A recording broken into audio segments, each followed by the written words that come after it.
Big enough for you?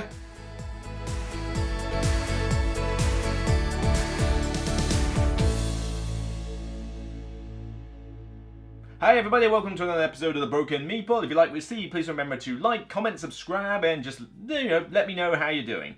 But, sorry it's been a while. I've had everything from COVID, to extra work, to a convention, to multiple friends gatherings, to family deals. The last 12 odd days have just been non-stop, and that's not even that was after I had COVID, so it's been mammoth. So, sorry for the lack of content, but don't worry, we're back rolling now, okay? And we're starting off with a video that is so overdue, like crazy. As you may know, I used to be sponsored by ZATU Games, and ZATU Games and I still have, some stuff that we do together, because I love the gang there. And what they're doing is occasionally I get to review a game by them and, talk about it some more, do a normal video for it, and do a giveaway for anybody from the UK who watches my show. So, ZATU have kindly sponsored this video with the MegaBox for Quacks of Quedlinburg. Now, I swear this thing's had about 2 or 3 iterations of Big Box or Box Plus expansion, so I'm almost like losing track of which ones there are now. But this is now the most recent one. The MegaBox, it includes Quacks of Quedlinburg and the Herb Witches and the Alchemists, the 2 main expansions that exist currently for this game. Now, it's priced at, I was actually quite surprised by the price, actually. £52 you can buy this for, I think, new on ZATU. We're talking about £55 on average in most sites, say 55 inclusive of delivery, but that's not bad these days. If you've seen how expensive board games are getting, 55 is actually not a lot to spend on a game with 2 full expansions in it. Now, my thoughts on Quacks, I'm not going to go too much into detail because this is beyond the base game after all, but I like Quacks of Quedlinburg, but it's not one of my favourite games ever, and that's only because I'm not the biggest fan of push-your-luck genre games. But this is definitely very popular, it turns up in people's choices all the time, and I do give it props and enjoy playing it every now and again. It's essentially a game where you are all witches, are you witches? No, you're just basically like mad scientists effectively, brewing potions. What you have discovered, if it has a name, is some green. You draw these chips out of a bag, and they got some very nice quality felt bags in here. You draw chips out, and you're essentially laying them on your potion board in a kind of spiral circle. And the idea is that you want to lay out as many tokens as you can and score the most points while you're doing it. You have some cherry bomb stuff, which are kind of very basic chips, and if you draw too many of those, I believe that the value is greater than 7, I believe it is? Yes, greater than 7. Your thing explodes. And you either have to choose between points or you have to get chips. If you're fortunate enough to get to a certain point where you're like, you know what, I'm good, I'll stick, you essentially score the points and you get some money and rubies in order to buy more chips, which come in, shall we say, just a few different guises. We'll get onto that in a bit. But you go through several rounds of this, and at the end of the game, the one with the most points wins. It's a very simple game. It works well for families, and the base set alone is enough to give you a decent amount of replay value, but also to make it very simple for anybody you're showing it to. Caters for up to 5 players, and honestly, because it's a push-your-luck game, it doesn't really have a problem player scaling, honestly. It may take a little bit longer just for everybody to sort out their pot, but at the end of the day, it really doesn't extend the game length that much. So I give Quacks of Quedlinburg props. For me, it's a 7 out of 10, for the original game. It's good. It's just not one that I've personally owned in the past, but whenever it gets brought to the table, I'm usually like, yeah, you know what, let's just have something nice and simple. And it goes down well at my Portsmouth club as well. A lot of people in my Portsmouth club who like new games or sort of catering to the gateway level crowd, they enjoy Quacks and they get to bring it out when they can. So what mainly does the Herb Witches add? We have found the witch, may we burn her? The Herb Witches is essentially these boards here. It comes with 3 types of witches, of which there are several in each, and before the game starts, you draw 1 of each type, lay it out, and it's essentially kind of like a special ability that everyone in the game has the option to trigger once. You're given a set of coins, 1 for each type of witch, and then with these coins you decide, depending on the witch's power, when you're going to do it, and you just cash in your coin. I don't believe you get any points for hanging on to them, but frankly you don't want to hang on to these coins, you want to use these witches' powers, they are pretty sweet. And that's literally it. There's literally nothing else this expansion particularly adds. It adds the replacement orange board, as I said, and just some extra variety, but this is so simple, you might as well just throw it into every game, because these powers are not crazy complicated. I mean, here we go. Draw 6 chips and decide which order to place them in. Return all chips you don't use to the bag. Nice and straightforward.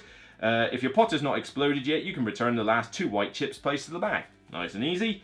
There's a couple that are a little bit more involved, but still not exactly crazy. Take one of the chips you just purchased a second time for free. You know, instead of just 1 ruby, take as many rubies as you have victory points. There's some pretty solid powers here. 3 different types. You just choose 1 of each type, and there you go. So you got the gold coin for 1, you got like a bronze coin for another, and there we go, a silver coin, which I've just noticed has a, I think that's a kitty cat or something on the back. I hope it is, I like kitty cats. But yeah, it's super simple. It's pretty much an auto-include. I don't even tell people it's an expansion anymore. I literally just throw it in and let people get on with it, because then you get the variety and you get the player powers, which aren't that complicated. So honestly, it's super simple. There's nothing else to it. Just throw it in and you'll have a good time with the herb witches. Now, moving on to the alchemists, this is where it's a bit more a case of now or then. It's a good expansion. Overall, Alchemist is still good, but it is recommended in the rulebook to not play it with the herb witches, you know, straight off the bat. You're recommended to use this only with the base game, get some experience, and then bring all the expansions in. Honestly, I don't really see how adding the herb witches makes it that much more complicated, but the essence boards that you get here with this one, I like the expansion, but I'm not sure I would teach it to new players. I think leaving this out for first time teachers is probably a good idea, but you could throw the herb witches in no problem. So how does the Alchemist work? Well, you have an essence board each. It's basically, yep, more boards, that's always a good thing, that you place next to your main cauldron, shall we say. And then you've got several of these characters that are all suffering from some kind of affliction. You've got chicken eyes, carrot nose, witch's hurry, earworm, wing ears, vampirism, forgetfulness. It's kind of weird how forgetfulness is in the same sort of bracket as chicken eyes, but oh, well, fine, you know, whatever. But the idea is that you have 3 of these at the start of the game, and it's chosen by a random measure. And then each of you can decide which one of the 3 patients you kind of want to help. And multiple people could go for the same patient. Whichever one you go through, you take a card, which is like a little bonus card, and you put it on your essence board. And it basically links up to your sorry, I'm holding it upside down here. There we go. It links up to your track here, which goes from 0 to 10. And when you are helping this patient, it gives you a special like setup instruction or maybe a special power. So a bit like the herb witches, except this one is perpetual, like it's always available. Sometimes they just give you straight bonuses, but there's a few interesting variations here.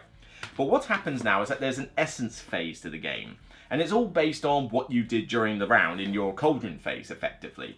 If you are able to like go through and not explode, it's a little bit better, but you're kind of moving up this essence track depending on the different number of colored ingredients you use. So ignore the basic white cherry bombs. This is for someone like me who likes to diversify. So let's say I've got, you know, I've got purple, I've got green, I've got red, and I've got yellow in here.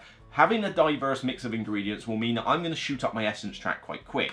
If you can get exactly 7 on your cherry bombs, that's another movement. And even better, if your neighbors explode, you get some movement off them as well, which I quite like. It's not like you can make them explode, but at least you're paying attention to your neighbor and going, come on, blah, blah, blah, blah, come on, come on, come on. Do it, do it, do it, do it. You know, it's a nice little extra addition. But as you level up the track, it gets you some bonuses off your card, and it's essentially another way of scoring points or getting some cool bonuses. I like it overall, because I do like the fact that I think in the base game, you're kind of geared towards an all or nothing, like all eggs in one basket approach. You know, so if I'm gonna like go Mandrake, I probably should go heavy on Mandrake. With the essence boards, it rewards you for doing the diversity method instead, because if you are the sort of person that just goes for all of one ingredient and munchkins it, that's well and good, you're just not gonna do too well on this. So I like now that I've got the option. But it does add a little bit of extra complication to the game, especially with these abilities that are definitely a little bit more involved in certain cases than, say, the herb witches. And just having to sort of think, right, well, I need to do this with this board, and now I've got a whole new phase where I've got to do the essence track and that. It elongates the game a little bit and just adds that extra little bit of complication that I think gateway gamers do not need to see. So I do like this expansion overall, but I wouldn't throw it into the first game. Get some experience first, and then you can chuck it in and all should be well. But having all 3 of these expansions in does create a nice you know, semi-meaty version of Quacks of Quedlinburg, even though at the end of the day, it is still push your luck. Finally, just a few quick things about the box itself. Now, this made me laugh. Honestly, this made me laugh. You know, Schmidt, effectively the publisher here, they have a habit of putting a rating thing on the back of their box. A nice little rating for each of strategy, luck, variance, and difficulty. I mean, now, that's fair enough. I like this kind of thing. However, here we go here. Difficulty, 5 out of 10. Makes sense. If anything, I'd say it was a bit easier. Variance, 10 out of 10. That I can believe. Yeah, 10 out of 10. Right. Here's where I have a little bit of a problem here. Luck, 7 out of 10. That's minimum, I would say. I mean, it's called push your luck, so there is a decent amount of luck. But then it says strategy, 8. Right. I'm sorry, wait, strategy 8? No. I mean, you can decide which ingredients you want to buy. Great. But at the end of the day, you are reaching into your bag and pulling out chips, of which you have a bucket load of these things now. And no, they're not blinged up like the, the geeky bits that you get on Board Game Geek. Now, if you want those, you're going to have to pimp those up yourself. But, you know, you get a bunch of these tokens, and they're cool, and you draw them out of a bag. And you hope not to bust. That's not strategic, okay? My strategic choices in this game, with all the expansions, is basically, what do I want to do with the essence track? When do I want to trigger these herb witch powers? And which things do I want to buy? And when do I stop and instead of going bust on the cauldron? But at the end of the day, if you draw badly, or if you're unlucky with your bag pulls, you're going to lose. There's no way that you're going to just suddenly win the game. I mean, the game has a little bit of a runaway leader problem, and, you know, no element of strategy is going to make that any better. So I kind of just made me, like, go, huh? A little bit, but as I say, don't be fooled by that. This is a push your luck game with some choices thrown in to make it interesting. Otherwise, it would just be a complete luck fest. You know, but, yeah, strategy 8 out of 10. What is this thing on? Now, the box itself, not a big fan of the size, I gotta admit. I mean, this will hold everything fine. But it's not like there's like a fancy insert in here or anything. It's basically just, you know, a red 5 standing by, as we like to call it, like Fantasy Flight insert with like the cardboard trenches. Now, it's a bit messy at the moment because I've just chucked a bunch of stuff out of there, but I've bagged up the different tokens. You've got the overflow boards, you've got the rubies I've bagged up. All the boards will sit on top of this layer to essentially, like, you know, stay on there. There will be no box lift. It will fit nicely. All you've got to do is just basically bag everything up and you're away. I mean, all this stuff you see here goes in here a bit neater than it currently is, and it does just fine. But the coffin-like box, not sure I'm a big fan of that. I would have preferred it if they literally just made like something like the Sleeping Gods here, for example. Why don't you give me a Ticket to Ride size box, but make it fatter? Because this just needs to be fatter. I mean, this is the biggest board you will shove in it. That will fit in a Ticket to Ride size box. It'd be fine. So we just stack a bunch of these, and then we get these and stack them on top, and then we just bag up all these tokens and stack them on top. And then you could store it on an IKEA shelf, you know, Calyx shelf, a lot better.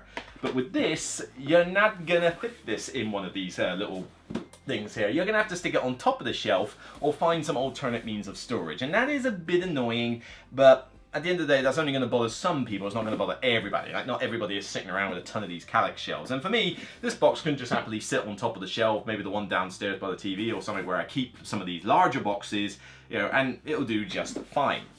In terms of value for money, this is definitely, I think, a great like value for money trade, because I mentioned, what is it, like £55 tops to buy this? £55. You could find yourself paying like $35, $40 to just get the game in the first place. At least usually the base set of any game costs a decent amount of money, but here you're getting both expansions in the box as well. And with all this stuff combined, you have so much replay value in the box, it is downright sickening. These are all the potion boards. And just to put things into context here, the yellow mandrake one, okay? I think previously in the base set you just got like the 2 sets, now you get another one in the Herb Witches and another one in Alchemists. So now I have 6 different ways I can use the mandrake route alone. Just 6, that's just a mandrake route. I could then probably find, there we go, 6 different ways I can use the mushrooms. There's a new pumpkin tile now, which gives you the choice to buy a 6 level pumpkin. There's multiple of the greens, multiple of the purples, multiple of the blues. There's even a new type of weed, local weed, which is essentially like a kind of neutral one, and there's several of these as well. Yeah, you are not going to be sure to replay value when you buy this box. The rulebook is nicely condensed as well. I mean, this is an easy game to learn. You've got a gameplay video, you can scan the QR code on the back, but all the stuff is in here. So all these, different ingredients are referenced nicely in the back of the book, all organized by color and set, and all the rules are condensed. They're separated by expansion, so the first part of the book will be the main game and then the herb witches, but once you've gone through the main rule book for quacks, you then turn the page and you get the herb witches. So you don't have to have 3 separate rule books, one for each base set and expansion, because that always gets annoying when I see that in games. Nope, nicely condensed. So that is the Quacks of Quedlinburg MegaBox. It's still, the game itself for me, it was a 7 out of 10 originally as a base set only. Adding all this stuff in, I think, elevates it to an 8 out of 10 for me. I think this actually is improved quite a little bit nicely by the extra expansions, and having it in this box is now a really cool thing. I like to use the herb witches all the time, and I like to throw in the alchemists whenever I know people are familiar with the game, just not necessarily for the first teach. Now these tokens, I know people sort of say they wear out after a little while, but honestly it's really not that bad, unless you're playing this like 10 times every day, these tokens should still last, and frankly, you could be paying the value of 2 to 3 of these mega boxes to get those blinged up tokens. That's too much to spend on a game, really, just to bling it up, in my opinion. Now, with this, with this box, that's not all, because yes, I'm telling you that this is great value and definitely worth grabbing if you want to jump into Quacks of Quedlinburg in a big way. Well, you might not necessarily have to pay for it, because ZATU is allowing me to do a giveaway. Not for this copy, this is my copy, okay? This one is mine, you can't have it. But ZATU is basically going to deliver one of these from their depot to anybody in the UK who happens to win. And there's no weird question on here or anything like that. This is super simple. All you gotta do is sign up to ZATU's newsletter, and if you've already signed up to it, you're already in there, so don't worry. You don't have to sign up to a second one. But also, just simply subscribe to this channel, like the video, and comment on it. Tell me what you like most about Quacks of Quedlinburg. Tell me what you think of the expansions. Is there one that you always use? Is there anything like that? What's your favourite ingredient? What's your favourite herb witch power? What's your favourite essence? I don't know. Or better still, why don't you just tell me another game that's got some ridiculous name like the Quacks of Quedlinburg? I don't know. Tell me whatever, anything, just comment on there. And essentially, I will pick a random person from the YouTube comments, check that they've subscribed to my channel, and we'll go from there. It will give you details to ZATU, and they will handle all the logistics, so I don't even have to post it myself, which is a nice little bit off my chest. But yeah, if you want to enter, just do that. Like, comment, and subscribe, and best of luck to you. So that's it from me with the Quacks of Quedlinburg MegaBox Beyond the Base Game video. If you like what you see, again, like, comment, and subscribe. I feel like I'm repeating myself here, but if you love the game, let me know. Take care, and if you want to check out more content on the channel, you can check out the 2 Sentinels of the Multiverse videos that I've been doing. One to compare both editions, the new one and the old one, and my actual final review of the new set. Take care, and remember as always, it's only a game. Bye for now, everyone.